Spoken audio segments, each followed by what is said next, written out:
Bonsoir à tous et à toutes. Parlons pour le sujet donc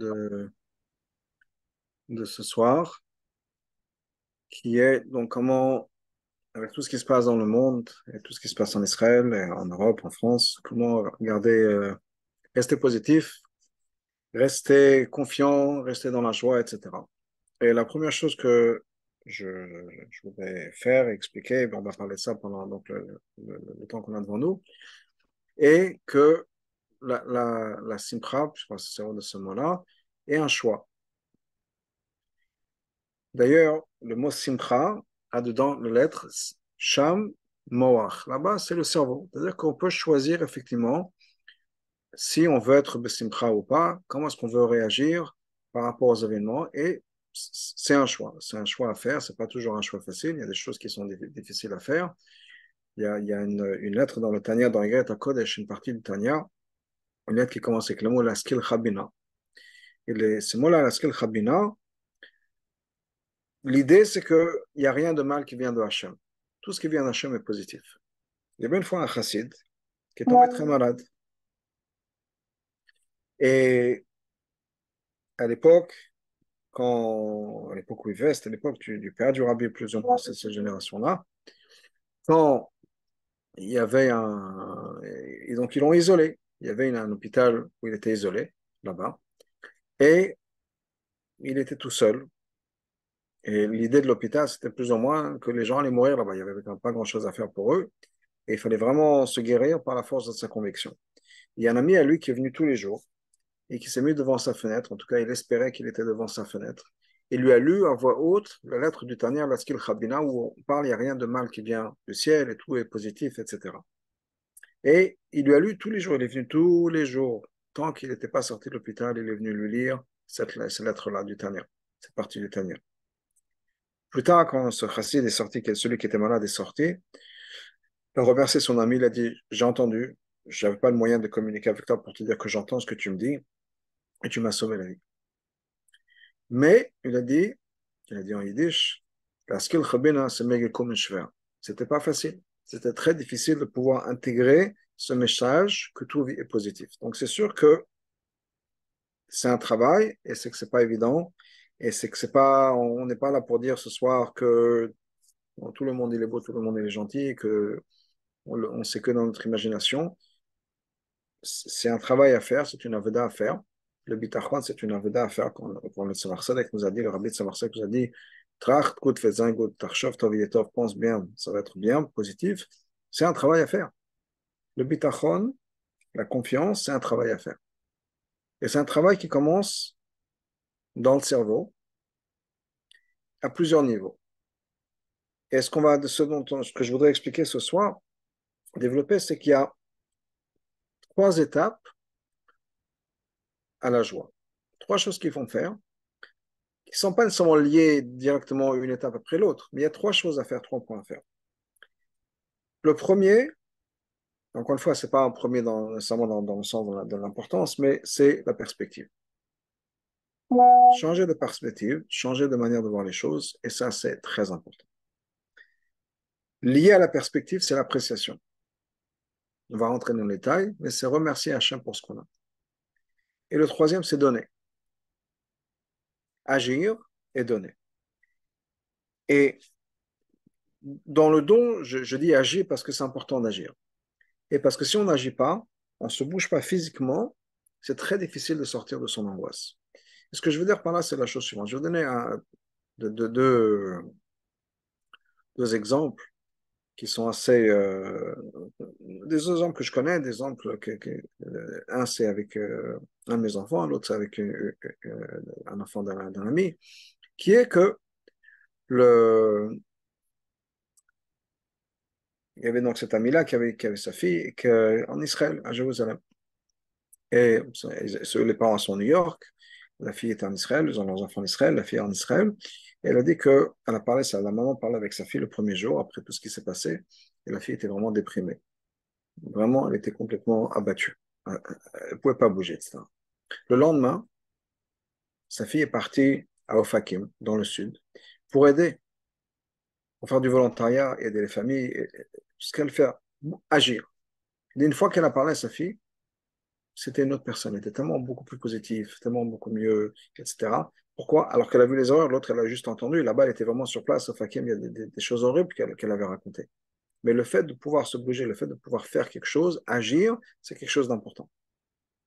Et ça, c'est vrai à plein de niveaux. Et la deuxième histoire que je vais partager, enfin, c'est pas une histoire, c'est juste que je parlais avec ma fille aussi. Ma fille a passé beaucoup de temps en Israël, elle est très proche d'Israël, c'est vraiment quelque chose qui le touche de manière personnelle, etc. Elle n'était pas bien.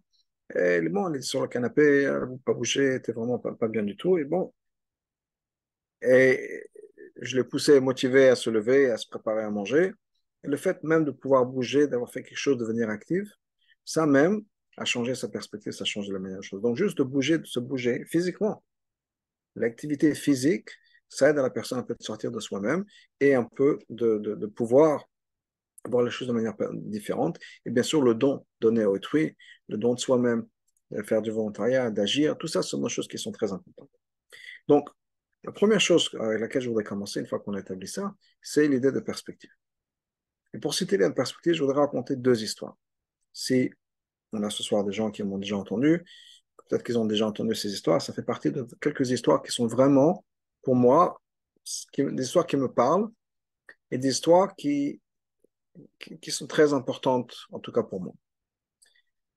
La première histoire, c'est l'histoire d'un monsieur qu'on va appeler Chaim, qui avait un problème de colère.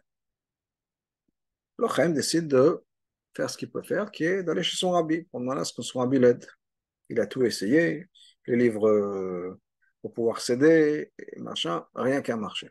Donc il voyage chez son rabbi, il rentre en rendez-vous chez son rabbi, et il explique au rabbi son problème. Et voilà, rabbi, j'ai un problème, je me mets en colère, et c'est pas bien, ça m'énerve, etc. Le rabbi lui dit, bon, écoute, c'est pas grave, t'inquiète pas, c'est pas grave, c'est pas grave. Il a dit, non, Rabbi, c'est grave. Je me dispute avec ma femme, je me dispute avec mes enfants, je me dispute au travail. Ce problème-là m'empoisonne la vie, je me dispute avec tout le monde. Aidez-moi. Le Rabbi, non, il dit, c'est rien, c'est rien. Mais bon, au bout du compte, le Rabbi a refusé de l'aider. Et il était vraiment pas bien, ce Chaim. Il a dit, voilà, il a vraiment un problème. Son dernier espoir, c'était le Rabbi. Et rien. Le Rabbi refuse de l'aider. Il est très déçu. Bon, il est déjà chez son Rabbi, il a passé le Shabbat là-bas, et il rentrera chez lui après Shabbat. Il sort de chez le Rabbi. Dès qu'il est sorti, le rabbi appelle le gabbai de la synagogue. Il appelle le gabbai rentre chez le rabbi, il dit qu'est-ce qui se passe? Il dit voilà, il y a Chaim qui est venu ici pour les voir, etc. Donc j'imagine qu'il va être là pour Shabbat. Tu sais que quand Chaim est là, on lui donne maftir. C'est lui qui lit l'aftar. Le gabbai dit oui, absolument. Et Chaim d'ailleurs, il donne un don généreux après l'aftar. Oui, il y a pas de. Oui, oui, bien sûr. Alors ben, justement, ce Shabbat ne lui donne pas maftir. Alors là, le gabbai il change de couleur, il devient blanc, il devient rouge, il devient bleu. Il a dit, mais Rabbi, c'est pas possible. Si on ne va pas lui donner le maftir, il va nous faire un scandale, il va faire une scène, ça va être impossible. Rabbi il a dit, c'est pas négociable, ce Shabbat, il ne reçoit pas maftir. Et le gabbai essaie de négocier avec le rabbi, de marchander. Il a dit, Rabbi, s'il vous plaît, vous ne pouvez pas me faire ça, ça va être la catastrophe à la synagogue. Et d'ailleurs, vous savez qu'est-ce qui va se passer? Il ne veut pas nous donner un don. D'habitude, à chaque fois qu'il donne un don, on peut oublier le don si on lui fait honte comme ça, qu'on ne lui donne pas le maftir. Le rabbi dit, rien. Il ne reçoit pas maftir. D'ailleurs, dit le rabbi, quand on va habiller la Torah, Akbar, ensuite Galila, d'habitude on donne ça à un enfant, la cette semaine on va lui donner à lui, à Chaim. Au lieu d'appeler un enfant, on l'appelle Chaim. Et le gabaye, encore une fois, il ne se sent pas bien. Il respire, il n'arrive pas à respirer, il est chaud, il est froid. Il a dit, Rabbi, pourquoi vous me faites ça, s'il vous plaît? Ne faites pas ça. Il a dit, non, non, non, rien à faire. Il ne reçoit pas, Chaim ne reçoit pas Maftir, et c'est lui qui va faire Galila. Au lieu d'appeler un enfant, on va l'appeler lui.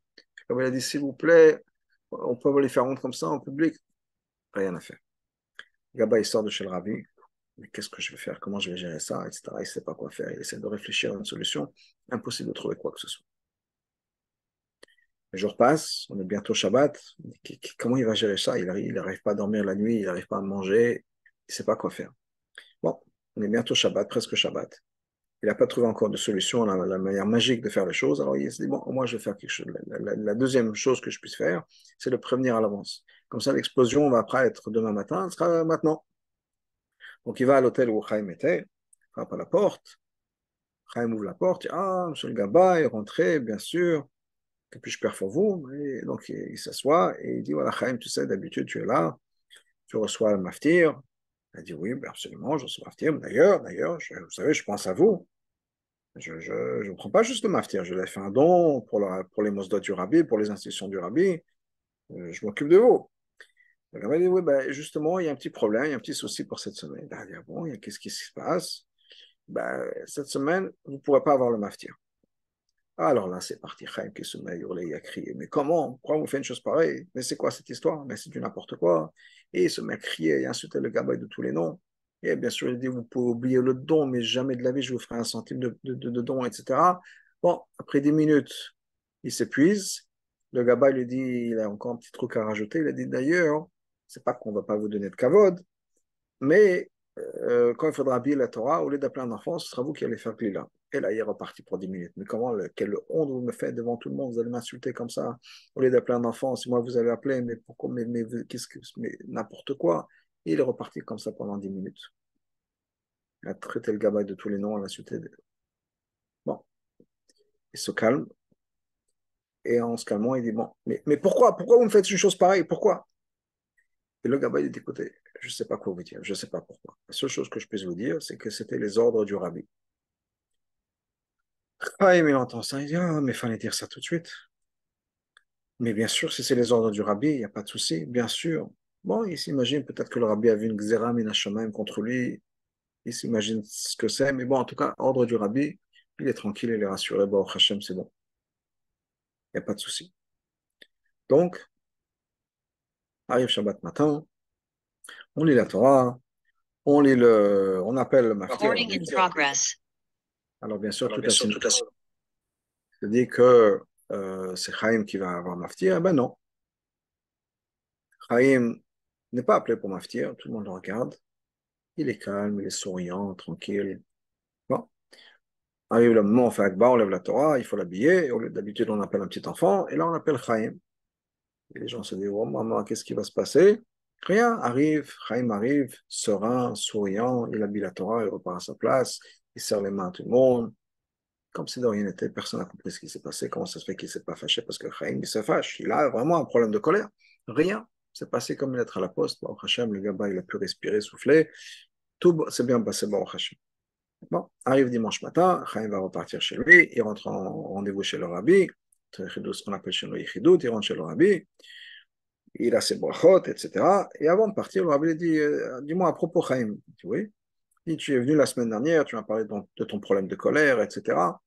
J'ai vu Shabbat, on t'a fait la honte devant tout le monde, tu n'as pas bronché, tu étais souriant, tu étais calme. Quel problème de colère? Tu vois que c'est n'importe quoi ton problème de colère. Je t'ai dit la semaine dernière, c'est pas important. Il y a ce Chaim qui dit, Rabbi, vous n'allez pas me la faire. Je sais bien que c'est vous qui avez organisé tout ça. C'était votre plan. Et Rabbi lui a dit, bah, t'as tout compris. T'as tout compris. Juste de savoir qu'il y a un plan, et que c'est un plan qu'on ne comprend peut-être pas, mais il y a un plan, ça change toute notre perspective du monde. Tout change. À partir du moment où on prend conscience qu'il y a un plan.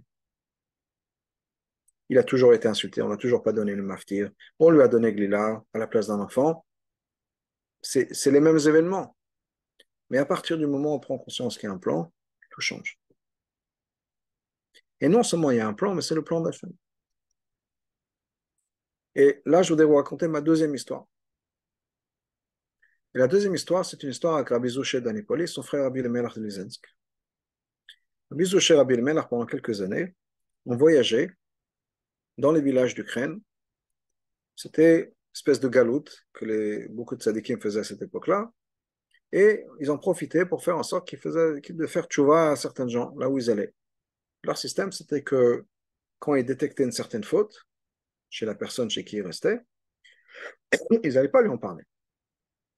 Mais Rabbi Lemelach et Rabbi Zouché se mettaient portée d'oreille de ce monsieur-là. Et Rabbi Zouché disait à son frère, il est Melach, mon frère, tu sais, j'ai certaines difficultés, j'ai du mal à dépasser un certain problème. Et il mentionnait le problème de cette aubergiste ou la personne chez qui il restait. J'ai le problème de ça, des problèmes de ci, quel que soit, du Lachon Hara, Shmirat Enaim, de Tzniut, quel que soit le problème qu'il ressentait chez cette personne-là. Rabbi Zouché disait à Rabbi Melech, C'est vraiment, j'ai ce problème, j'ai du mal, j'arrive pas à gérer, est-ce que tu pourrais m'aider? Rabbi Elimelech donnait un tikkun, et l'autre personne entendait. Il dit, ah, moi aussi, j'ai ce même problème, justement. Ah, c'est super, je vais essayer la solution de Rabbi Elimelech. Et comme ça, il faisait en sorte que beaucoup de gens fassent tchouva. Donc, moi, ils voyageaient comme ça. Et ils arrivent un soir dans un village, tard le soir dans un village. Et ils cherchent l'auberge du village, ils arrivent à l'auberge, ils cherchent, ils voudraient avoir une chambre, et l'aubergiste leur dit, écoutez, désolé, j'ai pas de chambre, je peux pas vous prendre. Il n'y a pas où. Donc, ils n'ont pas où dormir. C'est trop tard pour aller chercher des gens, etc. Ils restent dans la rue. Ils se trouvent un coin quelque part, sur un banc dans un parc, et ils se mettent là-bas. Il y a l'agent de police qui tournait, qui voit deux vagabonds dans la rue, il ne sait pas qui c'était. Il dit, il y a pas, on ne peut pas dormir comme ça dans les parcs de la ville ou du village. Il les met en prison. Il les prend pour la nuit, garde à vue pour la nuit. Alors, garde à vue à l'époque, la prison de l'époque, dans ces villages-là, ce n'était pas un grand bâtiment, c'était une pièce fermée. Il y avait tous les gens du village qui étaient arrêtés pour la nuit, pour la journée, pour la semaine. Ils étaient tous là-bas. C'est une grande pièce avec tout le monde là-bas. Il y avait le voleur du village et l'autre personne. Bon, tout le monde était là-bas. Ils sont là-bas, donc ils vont passer le reste de la nuit dans cette cellule, dans une cellule communale. Le matin, ils se réveillent et maintenant, il faut faire la tefila. C'est le jour. Mais Rabbi Elimelech se rend compte qu'au milieu de la cellule, il y a un tonneau. Et ce tonneau sert de pot de chambre pour les prisonniers. Et on ne peut pas prier comme ça. Impossible de prier.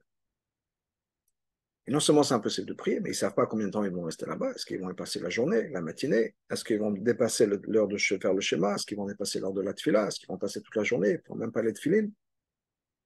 Rabbi Elimelech est déprimé complètement. Il dit, mais qu'est-ce qui va se passer? Qu'est-ce qu'on va faire? Il n'y a pas de shema, pas de tefila, on va savoir pour les tefilines. Et il est perdu. Son frère Abizouchel regarde, mais je ne te comprends pas. Comment ça, tu ne me comprends pas? On ne peut pas faire la tefila, on ne peut pas faire shema, on ne peut pas faire la tefila, on peut pas savoir si on peut mettre les tefilines. Combien de temps on va rester ici? On n'a aucune idée.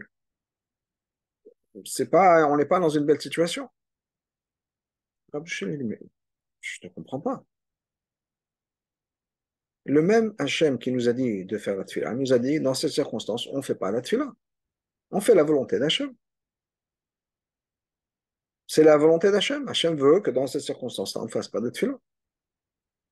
Alors, c'est vrai qu'on a l'habitude que servir Hachem, c'est un tel et tel format, c'est de telle et telle manière qu'on le fait. Mais ce n'est pas nécessairement comme ça. Donc, on a l'opportunité de servir Hachem. De la même manière que des fois, on sert Hachem en mettant les tefilines, des fois, on sert Hachem en ne mettant pas les tefilines. Si on ne met pas les tefilines Shabbat, c'est pas qu'on a manqué quelque chose. On écoute Hachem. Hachem nous a dit Shabbat, on ne met pas les tefilines. Ben là, on est dans une situation où on ne met pas les tefilines. On ne fait pas la prière. Quel est le problème? Et non seulement ça, mais quelle est la dernière fois on a fait cette mitzvah-là? Peut-être jamais de la vie. Donc, on a pour la première fois dans notre vie l'opportunité de ne pas mettre les tefilines parce que Hachem nous a demandé de ne pas le faire. Mais c'est une mitzvah qu'on n'a jamais fait dans notre vie. On devrait faire Shechianu, on devrait danser, d'avoir l'opportunité de faire cette mitzvah-là. Et effectivement, c'est ce qui se passe. Ils se mettent à danser de l'opportunité de faire cette mitzvah-là qu'ils n'ont jamais fait de leur vie, qui est de ne pas prier parce qu'Hachem leur a demandé de ne pas prier. Ils sont dans une situation où, d'après la halakha, on n'a pas le droit de prier. Donc, ils se mettent à danser. Alors, les autres dans la cellule se disent, ah, c'est la fête, super, et tout le monde se met à danser, à chanter, et c'est un peu le balagan dans la cellule. Alors, le joaillier de l'autre côté entend que c'est la fête, il ne comprend pas ce qui se passe, il ouvre la cellule, il voit tout le monde en train de danser, il arrête un type, il dit, mais c'est quoi cette histoire, qu'est-ce qui se passe? Il dit, je ne sais pas, c'est deux juifs qui sont mis à danser, un truc avec le pot de chambre, je ne sais pas trop. Il dit, ah, c'est comme ça, le pot de chambre. Ben, si c'est comme ça, j'enlève le pot de chambre. Et c'est ce qu'il a fait. Il a retiré le pot de chambre, Rabbi Elimelech, Rabbi Zouchi, on peut prier. De cette histoire, on voit deux choses. Premièrement, des fois, il faut toujours être Bessimcha, mais des fois, on a l'impression que servir Hachem, c'est une certaine manière. On a une certaine attente de la réalité, on a une certaine chance, comment les choses doivent être. Et quand on est frustré, on est colère et on est enragé, etc., c'est parce que on a l'impression que les choses doivent être différentes. Et on a l'habitude que ça doit être d'une certaine manière. Donc, on a une certaine attente, on a un certain format dans notre tête, on est calibré d'une certaine manière. Et quand les choses ne sont pas exactement la manière dont on attend, on est frustré. Mais si on se rend compte que non seulement il y a un plan, comme je disais dans la première histoire, mais que c'est un plan d'Hachem, et que ce qui est en train de se réaliser maintenant, c'est la volonté d'Hachem, on a une autre perspective. On a une autre perspective. Je ne dis pas qu'on doit se mettre à danser nécessairement quand il y a des choses qui se passent négatives, mais on peut avoir une autre perspective des choses. Et la deuxième histoire, et ça c'est encore plus important, le deuxième point de l'histoire, je veux dire, c'est que quoi? Qu'est-ce qui a résolu leur problème? La simcha. Grâce au fait qu'ils ont dansé dans la cellule, c'est ça qui a résolu le problème. Alors qu'ils étaient en prison, alors qu'ils étaient arrêtés, alors qu'ils ne savaient toujours pas s'ils allaient pouvoir prier de la journée, etc. Ils ont dansé. Et c'est grâce à ça que le problème a été résolu. Donc la simcha, c'est pas juste, ouais, quand j'ai des raisons d'être joyeux, je suis joyeux. Des fois, la simcha, ça va être l'outil qui va nous permettre de nous débarrasser du problème. La joie et la confiance en Hachem en disant, c'est quoi? Tu n'arriveras pas à nous briser. Tu n'arriveras pas à nous briser. On est tellement fort qu'on va rester joyeux, on va rester confiant, on aura la émouna, on aura le bitachon. Et c'est une avoda. Le Rambam nous dit que la simcha, c'est une avoda gdola.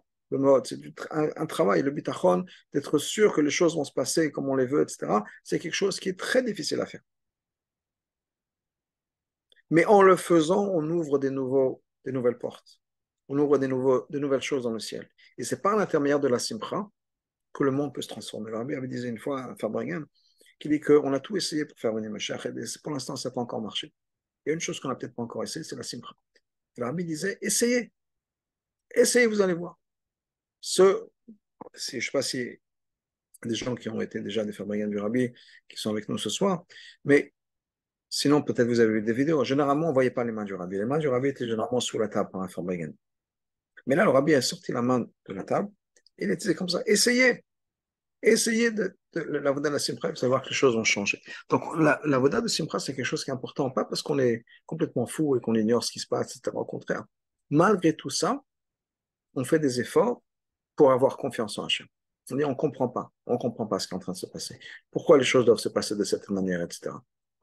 On n'a pas de réponse. N'importe quelle personne qui essaie de vous dire que c'est à cause de ci, à cause de ça, et il s'imagine, personne ne connaît la réponse, bien sûr.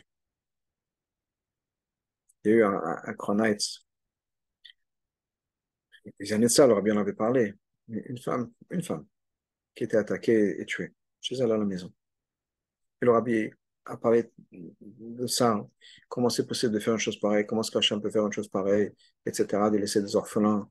Et la souffrance de cette mère de voir que ses enfants sont maintenant sans leur maman, même si c'est une Neshama, mais de voir ses enfants qui vont grandir sans maman, etc. Ça, c'était une personne.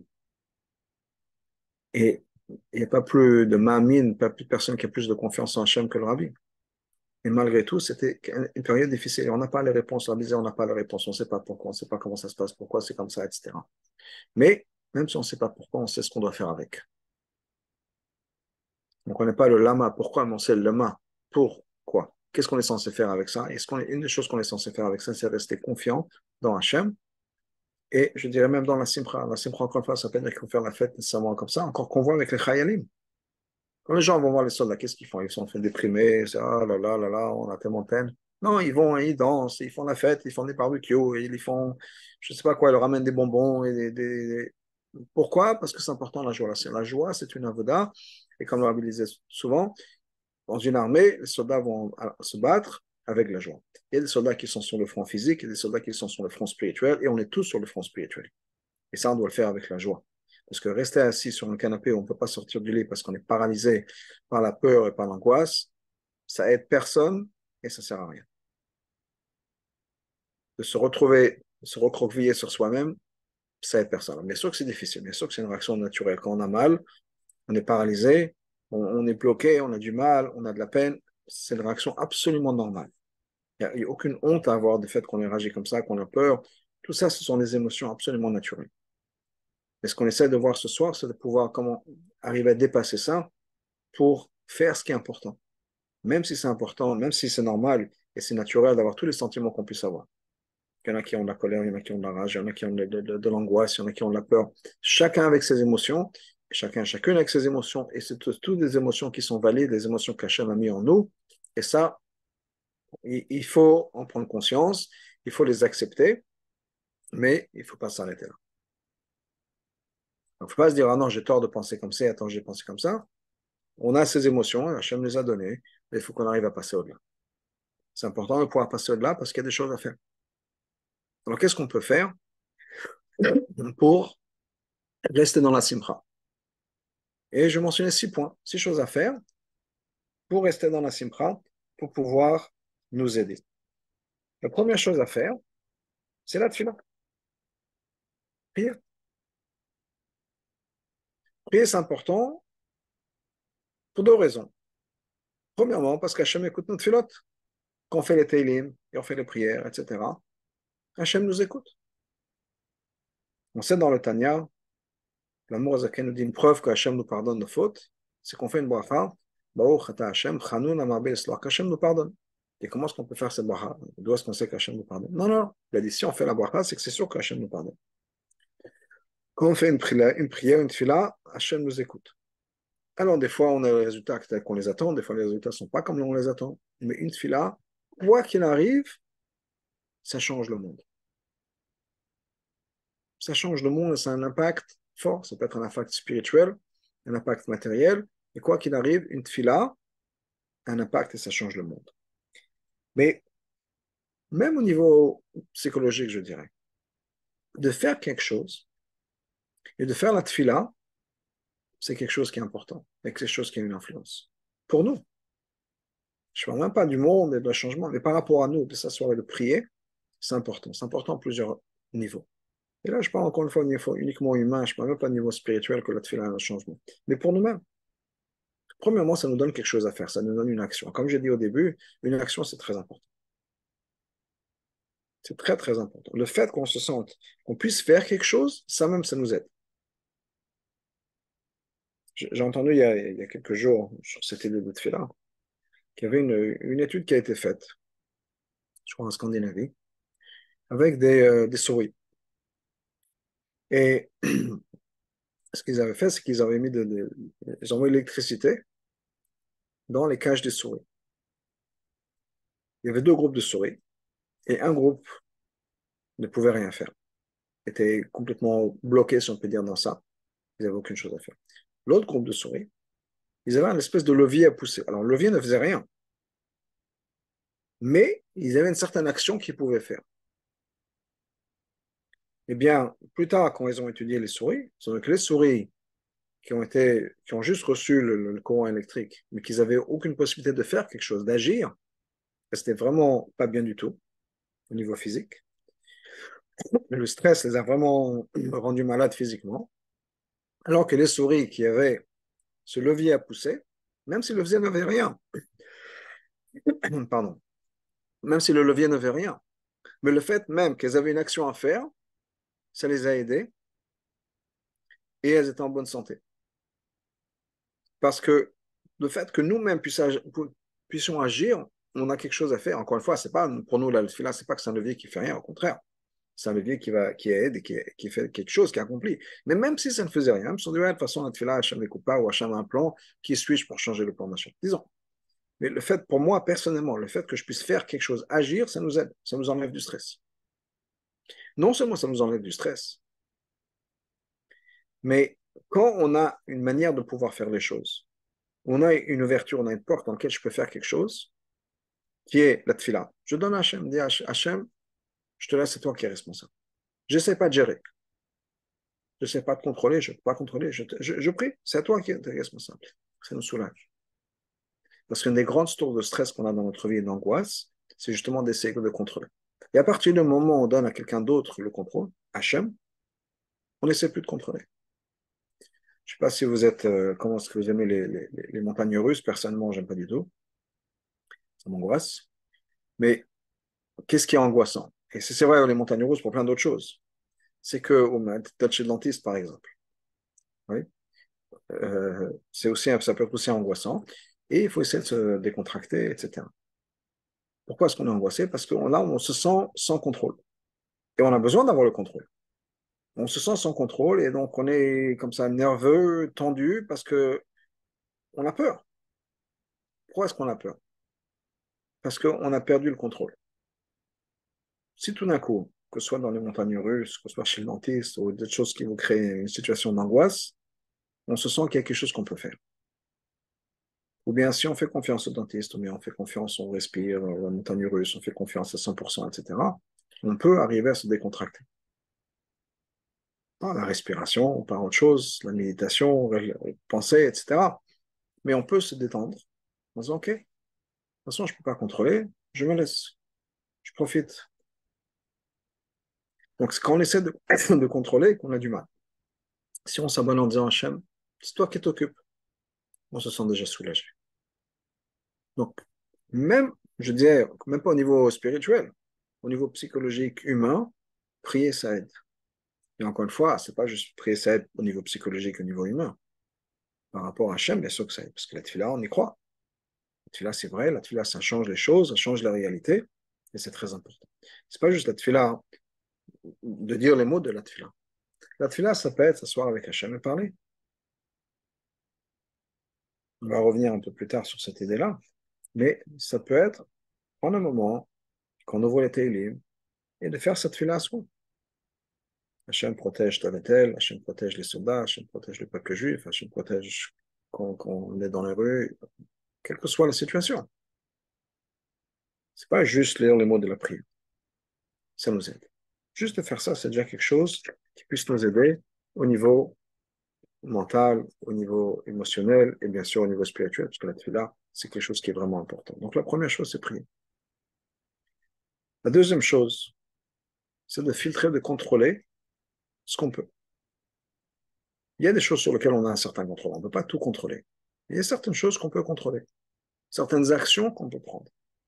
Ça peut être pour certains d'agir, de prendre, faire passer un message avec sa famille. On fait passer le message de bitachon et on décide, OK, on ferme les informations, on ne veut pas écouter, on ne veut pas regarder toutes les vidéos. On peut contrôler ça. Ça peut être parler à une opportunité. Il y a des choses qui se passent. Ça peut être écrire une lettre dans un journal, écrire une lettre à un site internet. Je ne sais pas si ça vaut la peine, je ne sais pas s'il faut se focaliser sur le négatif, mais sur le positif peut-être. Et trouver une action qu'on puisse faire à quelque chose. Écrire une lettre à des soldats pour leur donner le moral, pour les encourager. Ça fait un don à la tzedaka, que ce soit pour les soldats, pour les familles.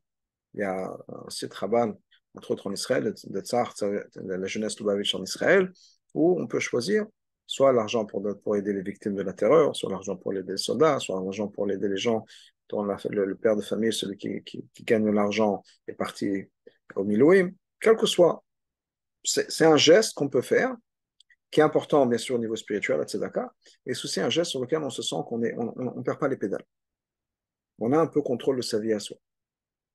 Donc ça commence, encore une fois, chacun en fonction de sa vie, chacun en fonction de ses besoins, chacun en fonction de ses capacités, mais de faire justement, de prendre une action, une akhlata, une action sur quelque chose qu'on pourrait faire. Et ça, c'est quelque chose d'important. La troisième chose que je voudrais mentionner, c'est la gratitude. Remercier Hachem. Regardez, cherchez le positif qu'on a dans notre vie, le positif qu'il y a dans cette situation. Ça commence par nous, mais ça s'étend à notre communauté, et ça s'étend en Israël, ça s'étend dans le monde entier. Par nous, c'est-à-dire remercier Hachem pour ce qu'on a. Et peut-être qu'on n'a pas tout, mais remercier Hachem, prendre le temps pour remercier Hachem pour ce qu'on a. Et c'est bien de prendre le moment de le faire. La journée d'un juif commence avec ça. D'ailleurs, c'est pour ça qu'on nous appelle les juifs, les Yehudim. La journée d'un juif commence avec Modéani, je te remercie Hachem. Et comme le rabbi a dit à sa maman, Modéani pour lui, c'est cette fille-là préférée. C'est le début de tout, la base de tout. Dès qu'on ouvre les yeux, merci Hachem. Merci mon Dieu. Merci Hachem. Merci de m'ouvrir, de me rendre mon neshama. Merci de faire en sorte que je me réveille, que je suis en vie. Baruch Hashem, je peux sortir du lit, je peux manger, je peux me nourrir, je peux m'habiller. C'est des brachot qu'on fait le matin. Baruch Hashem, pour ceux qui ont de la famille, j'ai de la famille. Ceux qui travaillent, pour ceux, toutes les choses positives qu'on a dans notre vie, remercie Hashem. Moi, depuis quelques jours, depuis que tout ça a commencé, j'ai commencé aussi avant la tefila, avec mon talit et les tefilin. Je ferme les yeux et je dis merci Hashem pour que je sois en vie, merci pour ma famille, merci pour mes enfants, merci pour ma femme, merci pour mes petits-enfants. Et quand je peux, j'imagine l'image de chaque personne, de chacun des membres de ma famille, femme, mes enfants, mes petits-enfants, que ce soit vrai, pas juste des mots comme ça qu'on dit. Remercie Hachem, d'être en bonne santé, qu'on puisse travailler, qu'on a où habiter, qu'on a de quoi manger. Il y a tellement de choses positives dans le monde qui sont en train de se passer, tellement de mitzvot qui sont en train de faire. Je viens de voir juste avant de rentrer, quand j'ai de commencer ce soir le cours. J'étais sur Facebook, j'ai ouvert mon ordinateur sur Facebook. La première chose qui est montrée, il y a quelqu'un qui a dit voilà, je voudrais remercier le Hamas, grâce à eux, j'ai commencé à mettre les tzitzit. Et si vous pensez que vous allez nous avoir comme ça, vous pouvez repenser ça 1000 fois. Pourquoi? Parce que les mitzvot qu'on fait sont importantes. Remercier le positif, la cheddout, l'unité qu'il y a dans le peuple juif. On voit les vidéos, tout le monde est en train de chanter, de danser ensemble, avec les soldats, les religieux, les pas religieux, les moins religieux, tout le monde. Merci Hachem pour cette unité, merci Hachem pour tout ce qui se passe dans le monde. Donc ça, c'est la troisième chose. Dire merci Hachem pour le positif, la gratitude. On a parlé de la tefila, on a parlé de faire une action concrète, de contrôler ce qu'on peut contrôler, de faire quelque chose. La troisième chose, c'est la gratitude. La troisième, c'est remercier Hachem, même pour les choses qu'on ne comprend pas. Il y a des choses qui nous arrivent, il y a des choses qui sont en train on a l'impression de se prendre, de s'être pris et de se prendre une claque. Mais alors là, phénoménal. Hachem, on ne sait pas pourquoi, mais merci Hachem. On a confiance, tout est pour le bien. Tout est pour le bien. Donc merci Hachem. Je ne sais pas pourquoi, je ne sais pas ce que tu as en tête, je ne sais pas qu'est-ce qui va sortir de ça, mais merci Hachem. Voilà, c'est une habitude à faire, de remercier Hachem pour les choses qu'on dit aussi. Remercier Hachem. Et une autre idée que je voudrais partager aussi, qui est d'apprendre l'histoire de sa famille. On a l'impression que ce n'est pas grand-chose, mais d'apprendre. Ceux qui ont encore le plaisir d'avoir les parents, leurs grands-parents avec eux, interrogez-vous. D'où est-ce qu'on vient? La famille, les questions. Tout d'un coup, on se rend compte qu'on est connecté. On se rend compte qu'on a survécu. On se rend compte qu'on a survécu les déplacements. Et si, et ça, chacun en fonction de sa vie. Les gens qui sont passés, la famille est passée par la Shoah, des gens qui sont passés par autre chose. Apprendre sa famille, ça nous donne des racines. Et quand on a des racines fortes, il n'y a rien qui peut nous dépasser. Il n'y a rien qui peut nous faire tomber. On se sent fort. Pourquoi? Parce qu'on a derrière 3000 ans d'histoire, plus de 3000 ans d'histoire. Puis Abraham, c'est plus de 4000 ans d'histoire. On est fort. Et on est toujours là. D'apprendre son histoire, d'apprendre l'histoire du peuple juif. Alors bien sûr, ça peut nous donner des choses à répondre aux gens qui racontent n'importe quoi, qu'il y a certaines parties du monde qui n'appartiennent pas au peuple juif, qu'Israël, c'est pas pour nous. Alors, bien sûr, apprendre l'histoire, ça nous permet de raconter, de répondre aux idioties qu'ils racontent. Mais ça, son histoire personnelle, l'histoire de sa famille, c'est important. On se sent bien ancré, on se sent avec des racines fortes, ça donne confiance. Mais voilà, ça fait 4000 ans qu'on est là, c'est bon, on sera encore là pendant longtemps, Bezrat Hashem. On a dépassé tout le monde, comme vous avez l'entendre 1000 fois, les Grecs et les Romains et les Babyloniens, et on est encore là-bas au Hashem, on est encore là en tant que peuple juif. Mais d'apprendre son histoire, c'est quelque chose qui va nous aider aussi. Donc je recommande ça aussi. Découvrez, intéressez-vous sur votre histoire. Et le dernier point que je voudrais faire, sur les 6, c'est donner. Trouvez un moyen de donner, que ce soit donner de votre personne, de votre temps, de votre argent, donnez. On se sent tellement bien quand on donne. Pourquoi? C'est très simple. Quelle est la partie de soi-même qui fait de la peine, qui a du mal, qui est angoissée? C'est l'âme animale. C'est l'Yitzhara. Pas Yitzhara dans ce sens négatif, mais c'est la partie corporelle de moi. La partie qui pense à moi. Qui dit attention, protège-toi, ce qui est mon petit, mon pauvre, tu souffres, il y a des choses difficiles, des images difficiles à voir, etc. Tout ça, c'est la partie qui est tournée vers moi. L'âme divine, la Nefesh Elokit, elle ne s'inquiète pas trop de ça, de elle-même. Elle est là pour les autres, pour donner, pour étudier, pour Hachem. Quand on arrive à toucher notre âme divine, on arrive à se sortir de cette angoisse. Parce qu'encore une fois, l'âme divine n'a pas d'angoisse. Son angoisse, c'est pourquoi est-ce que je ne suis pas plus proche d'Hachem. Et l'angoisse qu'on ressent, les nœuds dans l'estomac, comme ça, la gorge serrée, les angoisses, les palpitations, tout ce qu'on pourrait ressentir en ce moment, tout ça, ce sont des émotions qui viennent de l'âme animale. Encore une fois, on n'appelle pas ça dans le Yetzara nécessairement. L'âme animale, c'est quoi? L'animal, c'est pas mal. L'animal, c'est juste les instincts. Les instincts créent, et on a aussi nos instincts. Hachem nous a créés avec des instincts. Et comme je l'ai dit tout à l'heure, on a les instincts qu'on a, et il faut les respecter, dans le sens, pas dire non, c'est n'importe quoi, c'est pas bien, non, que ce soit la peur, l'angoisse, le sens dont on a l'impression de perdre son contrôle, quelle que soit l'émotion qu'on a, il n'y a aucune honte à avoir ça, il n'y a aucun mal à avoir ça, et il faut l'accepter. Et il y a vraiment, je dis ça parce que souvent on se dit, ouais, quand même, j'aurais pas dû, quels sont mes petits problèmes par rapport à ce qui se passe en Israël, mon petit problème par rapport à ça. Ok, très bien, c'est vrai, mais mon petit problème, il est réel pour moi. Et c'est une réalité, on ne peut pas l'ignorer, ça ne sert à rien de l'ignorer. Au contraire, il faut en prendre conscience, et quand on a pris conscience, on peut gérer. Mais si on l'ignore, on ne va pas gérer quelque chose qu'on ignore. Donc au contraire, on a nos angoisses à nous, on a nos problèmes à nous. Ça ne veut pas dire que les problèmes de quelqu'un d'autre ne sont pas vrais, ou ne sont pas pires, ou ne sont pas plus grands, bien sûr. Mais de l'autre côté, s'il y a quelqu'un qui a des grands problèmes, ça ne veut pas dire que nous aussi, tout est parfait dans notre vie. Il peut y avoir des gens malheureusement qui souffrent énormément, ça ne veut pas dire que quelqu'un d'autre ne peut pas souffrir. Malheureusement, il y a la souffrance dans le monde. Et quand on donne, on est en train de toucher une énergie complètement différente. On touche une énergie qui est l'énergie divine, l'énergie qui est là pour donner, l'énergie de la vie, de la vitalité. Et on est dans un autre monde. On est dans quelque chose de complètement différent, dans une énergie différente. Et au lieu de penser à soi, au lieu de se renfermer sur soi, on est ouvert au monde, on peut aider, on est positif, on est dans la joie, etc. Pourquoi? Parce que la Shrina, elle est dans la joie. J'ai dit tout à l'heure que la Simra, c'est une avodah gdola. Le Rambam nous dit que c'est un grand travail à faire. C'est un travail à faire. On sait aussi qu'un prophète ne peut pas être un prophète s'il est angoissé. Pour avoir la prophétie, il faut être simra, il faut être joyeux. Pourquoi? Parce qu'il n'y a pas de présence d'Hachem dans le deuil, dans l'angoisse, etc. C'est pas Hachem, c'est la vie, Hachem, c'est l'énergie, Hachem, c'est la beauté. Mais surtout, il y a Hachem.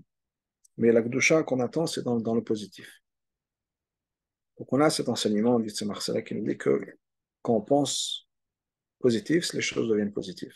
Pas parce qu'on est complètement dans un monde imaginaire, qu'on se fait des illusions. Non, c'est un travail. C'est un travail qui va nous permettre de dire, de créer une réalité. En pensant en positif, on crée une réalité positive. Il y a un passage qui nous dit Hachem Tzelcha. Hachem est ton ombre. Ça veut dire quoi? Que en fonction de ce qu'on fait, comme notre ombre. Quand on bouge le bras comme ça, bah, l'ombre fait la même chose. On bouge le bras de l'autre côté, l'ombre fait la même chose. Pourquoi? C'est comme ça, c'est l'ombre. Et bien, Hachem, c'est la même chose. Quand on répond on est dans la simcha, Hachem nous répond dans la simcha. Simcha, ça ne veut pas dire qu'on ignore les problèmes, ça veut dire qu'on arrive à dépasser les problèmes. Le Rambam disait qu'il faut toujours voir le monde comme sur une balance égale. Et que chaque action qu'on fait, chaque parole qu'on fait, chaque même pensée, peut faire basculer la balance dans les positifs et amener la Yeshua, amener la Géoula dans le monde. Donc c'est important ce qu'on fait. C'est quand l'amour Zaken s'est enfui de Napoléon. Et c'était Sukkot, 1900, 1811, il est décédé en 1812, c'était la guerre de Napoléon. Pardon, 1812, 1813, en Tevet, 1813, donc la campagne de Russie, la campagne de Napoléon. Il s'est sauvé. Et en se sauvant, il se trompait, etc. L'Admorazakan est tombé malade et il est mort de cette maladie, certainement ça doit être une pneumonie ou quelque chose comme ça, et il est mort de ça, Chavdal et Tevet. La veille, la veille, c'est Marcel qui était très angoissé. C'est Marcel, son petit-fils, il était avec lui, il voyait son grand-père pas bien, et il broyait du noir. Et un peu plus tard, son grand-père, le Zaken, l'a appelé, il a dit, tu sais, hier, tu étais vraiment déprimé, tu broyais du noir, etc. C'est pas une bonne chose. C'est pas une bonne chose. Il y a un passage qui nous dit, Vadmut akise kemare Adam. C'était dans la vision de la Merkaba que Ézéchiel a vu et qu'elle a vu. Il y avait ça. Il y a Kissé, donc il y a la chaise, le trône d'Hachem. Vadmut akise, sur le trône, il y avait l'image d'un homme. Et l'Admour Zaken a dit à son petit-fils, Tzemach Tzedek, Kemare Adam. Hachem nous répond comme nous le faisons. C'est comme le miroir. Maré, c'est aussi le miroir. Adam de la personne. Quand on est triste, la réponse qu'on a, ce qu'on voit, c'est la tristesse. Mais quand on est joyeux, quand on a de la simcha, du bitachon, etc., ce qu'on voit, c'est de la joie. Hachem répond comme un miroir. Je disais tout à l'heure que Hachem est l'ombre, c'est un des ceux qui me dont on parle. Hachem Tov parlait de ça. Le Mozaken, c'est dans notre passion qui a la même idée. Hachem, c'est notre miroir. Quand on se force à être dans la joie, le résultat, c'est de la joie, de la positivité. Donc, c'est important de le faire. Je ne sais pas s'il y a des questions, je ne sais pas si il y a besoin, ou si c'est fait pour le format du cours. Mais s'il y en a, je serais heureux d'essayer d'y répondre. Mais en tout cas, juste pour vous laisser avec ce message. Donc, on a parlé de 6 choses à essayer de faire. On a parlé d'abord de changer la perspective, essayer de voir les choses de manière différente. Mais les 6 choses qu'on parlait, donc on a dit c'est quoi? C'est juste pour résumer et pour vous laisser avec quelque chose de pratique, qui est de prier,